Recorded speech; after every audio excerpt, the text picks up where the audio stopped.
अस्सलाम वालेकुम स्टूडेंट्स। आज हम लोग डिस्कस करेंगे इकोनॉमिक इम्पोर्टेंस ऑफ फंजाई को। अच्छा, इसके अंदर हम लोग देखते हैं फर्स्ट ऑफ ऑल कि फंजाई तो होता है यहाँ से ये स्टार्ट हो रहा है टॉपिक। कॉज इकोनॉमिक लॉसेस कह रहा है, ये हमें जो है ना इकोनॉमिकली लॉस भी, नुकसान भी देता है। लेकिन फंगस जो है एज वेल एज गेन्स, हमें ये नुकसान भी देता है और हमें जो है ये गेन भी देता है, मतलब हमें इससे जो है वो बेनिफिट भी हासिल होता है। ओके, इसके बाद अगर हम बात करें, पीपल जो है लोग इसको खाते हैं और इसको ग्रो करवाते हैं और इससे डिफरेंट तरह के केमिकल्स वगैरह भी बनवाते हैं, तो ये हमारे लिए फ़ायदेमंद भी है। फंगस जो है कह रहा है कि ये डिजीज़ भी कॉज करता है एनिमल्स के अंदर, प्लांट्स के अंदर और ह्यूमंस के अंदर, काफ़ी ज़्यादा डिजीज़ भी कॉज करता है। इसके अलावा अगर हम बात करें एग्रीकल्चरल डैमेज, यानी कि एग्रीकल्चर जो हमारी ज़राअत है, जो हमारे प्लांट्स हैं, हमारी क्रॉप्स हैं, फसलें जो होती हैं, उनको नुकसान भी देता है। हर साल बिलियंस ऑफ डॉलर्स जो है ये पूरी दुनिया के अंदर जो है उनको नुकसान भी हमें देता है इंसानों को।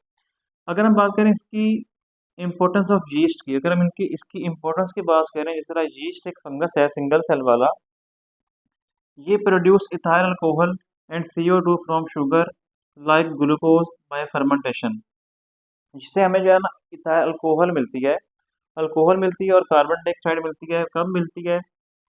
अगर शुगर जो है वो क्या हो, या जो ग्लूकोज है वो फर्मेंटेशन के ज़रिए जो है वो ब्रेक हो। ग्लूकोज जो है ना अगर इनकम्प्लीटली ब्रेक होता है तो उसको हम फर्मेंटेशन कहते हैं, जिसकी वजह से हमारे पास क्या बन जाता है, इथाइल अल्कोहल बन जाता है, जिसको आप लोगों ने पढ़ चुके हैं।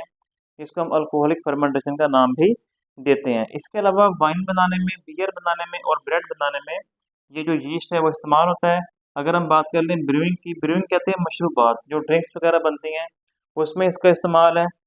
यीस्ट क्या करता है, फर्मेंटेशन करवाता है फ्रूट्स की और उससे वाइन बनती है। यीस्ट जो होता है अगर ये यीस्ट जो है शुगर्स की फर्मेंटेशन करवाए, यानी कि शुगर्स को इनकम्प्लीट ब्रेक करे, तो उससे क्या बन जाएगी, बियर बन जाएगी। तो फ्रूट से वाइन बन जाएगी और यीस्ट से बियर बन जाएगी, अगर हम जो है वो शुगर की करवाएं। ओके, इसके बाद अगर हम बात करें जेनेटिक रिसर्च में इसका इस्तेमाल है या हम इसकी इंपॉर्टेंस पढ़ रहे हैं, इसके अंदर अगर हम बात करें तो हमें जो है यहाँ पे yeast to study mutation, mutation को स्टडी करने के लिए हम यीस्ट को यूज़ करते हैं। इसके अलावा जेनेटिक रिकम्पेरिशन, जीन्स किस तरह डिफरेंट चीज़ें जो है, जिस तरह जो जेनेटिकली जो हमारा डीएनए है उसके जो जीन्स होते हैं वो किस तरह आपस में रिकम्बाइन हो सकते हैं, किस तरह उनमें जो है रिकम्बिनेशन होता है, वो इससे हम इसको हम as a laboratory organism use करते हैं। और इसका केमिकल्स के ऊपर और मेडिसिन्स का क्या असर हो सकता है सेल्स के ऊपर, उसको भी हम जो है यहाँ पे इसको हम यीस्ट को स्टडी करते हैं कि यीस्ट के ऊपर जो है वो केमिकल्स का या मेडिसिन का क्या असर होता है, तो हम इसको लेबॉर्ट्री में यूज़ करते हैं। इसके बाद बड़ा ही एक इम्पोर्टेंट शॉर्ट क्वेश्चन है जिसको बोलते हैं म्यूचुअलिज्म। ये क्या चीज़ है? Association with in which both partner are benefited, यानी कि इसमें दोनों जो पार्टनर होंगे आपस में मिलके रहेंगे, कोई भी दो ऑर्गेनिज्म आपस में मिलके रहेंगे और उन दोनों का फायदा हासिल होगा। इसकी एक एग्जांपल लाइकन है, एक एग्जांपल इसकी माइकोराइजा है। लाइकन की बात कर लें तो लाइकन जो है एक ऐसी एसोसिएशन है फंगस की जिसके अंदर जो है सियानोबैक्टीरिया या ग्रीन एल्गी जो होती है, फंगस और एल्गी आपस में अगर मिलकर रहेंगे तो उसको हम क्या बोलते हैं, उसको हम लोग जो है वो लाइकन कहते हैं। एल्गी आपको पता ही है कि प्लांट की तरह का ऑर्गेनिज्म होता है। एल्गी जो है प्रोटिस्ट में आता है, एल्गी प्लांट नहीं है, लेकिन वो अक्सर आपने देखा होगा कि ग्रीन कलर की जो काई होती है जिसको हम कहते हैं एल्गी, वो जो है इसके साथ अगर फंगस से मिलके रहे तो उसको हम क्या नाम देते हैं, उसको हम लाइकन का नाम देते हैं। ठीक हो गया? ओके, इसके बाद अगर हम बात करें लाइकन जो है इसकी तीन, अगर फंगस और लाइकन जब मिलके फंगस और एल्गी जब मिलके रहते हैं तो इसकी तीन लेयर्स बनती हैं लाइकन के अंदर। यहाँ पे आप अपर लेयर जो ये वाले देख रहे हैं रेड के अंदर, इसको कहते हैं सरफेस फंगल लेयर। उसके बाद ये वाली जो ग्रीन में आप देख रहे हैं, ग्रीन जो है ये हमारे पास फंगल हाइफी विद फोटोट्रॉफ, यानी कि ये हमारे पास कोई भी एल्गी वगैरह है, एल्गी के साथ जो फंगस के हाइफी हैं, हाइफी फंगस का ना सिंगल सिंगल जो आपको धागे नुमा स्ट्रक्चर नजर आ रहा है, थ्रेड लाइक स्ट्रक्चर नजर आ रहा है, इसको हाइफी कहते हैं। हाइफी जो है वो ये जो ऑटोट्रॉफ है, यानी कि जो ये हमारे पास सियाना बैक्टीरिया या हमारे पास जो है कोई भी एल्गी है, ये आपस में बहुत ज़्यादा अटैच हुए पड़े हैं, इनके आपस में जो है वो जुड़े हुए हैं और काफ़ी ज़्यादा ये जो है ना आपस में करीब है, जोर से यानी कि ज़्यादा टाइटली इंटरवोवन है, जुड़े हुए हैं। ये वाली जो आपको लेयर नजर आ रही है इसको कहते हैं, ये ज़रा लूजली अटैच है, इसमें हाइफी जो है वो ज़रा लूजली अटैच है फंगस के हाइफी। और बिल्कुल जो एंड वाली लेयर है इसको बोलते हैं बॉटम लेयर फंगल हाइफी, इसमें हाइफी जो है काफ़ी ज़्यादा स्ट्रॉन्गली आपस में ये भी अटैच होते हैं।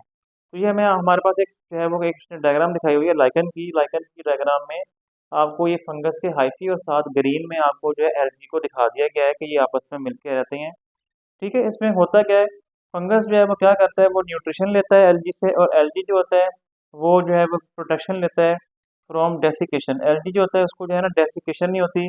एल्गी के लिए जो है ना फंगस क्या करेगा, फंगस अपनी जो इसके हाइफी हैं उनको ज़मीन में फैला देगा और उससे जो है वाटर वगैरह एब्जॉर्ब करेगा, जिससे जो है इसको डेसिकेशन या खाने में इसको कमी का सामना नहीं होगा, वाटर वगैरह की कमी का सामना नहीं होगा।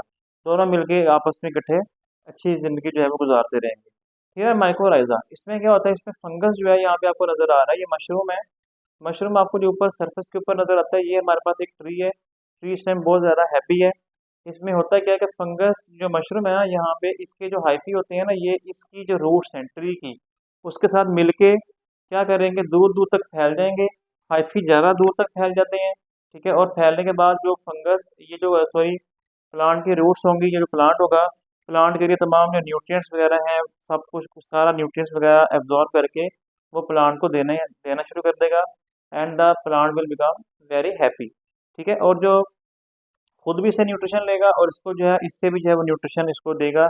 ऊपर आपको इसकी प्लांट की बॉडी जो है वो नज़र आ रही है इसकी फंगस की, जिसको मशरूम कहते हैं। तो ये इसके अंदर आप लोगों ने कर लेना है। इसकी दो टाइप्स हैं, एक होता है एंडोमाइकोराइजा, यानी कि माइकोराइजा हो गया roots of plant with fungus. ठीक है, इसको बोलते हैं माइकोराइजा। एंडोमाइकोराइजा में जो हाइफी होंगे वो प्लांट की सेल्स के अंदर चले जाएंगे, रूट के सेल्स में जा सकते हैं और वहाँ जाके क्वाइलिंग कर लेते हैं, और बाद वहाँ पे जाके स्वेलिंग भी कर देते हैं प्लांट की रूट्स के सेल्स के अंदर। एक्टोमाइकोराइजा में क्या होगा, जो प्लांट के जो हाइफी होंगे वो सेल वॉल के अंदर होंगे, प्लांट के सेल के अंदर जो है वो नहीं जाएंगे। इसको हम क्या बोलते हैं, एक्टोमाइकोराइजा। तो आज के लिए इतना ही, बाकी इंशाल्लाह पढ़ेंगे नेक्स्ट लेक्चर में। अल्लाह हाफ़िज़।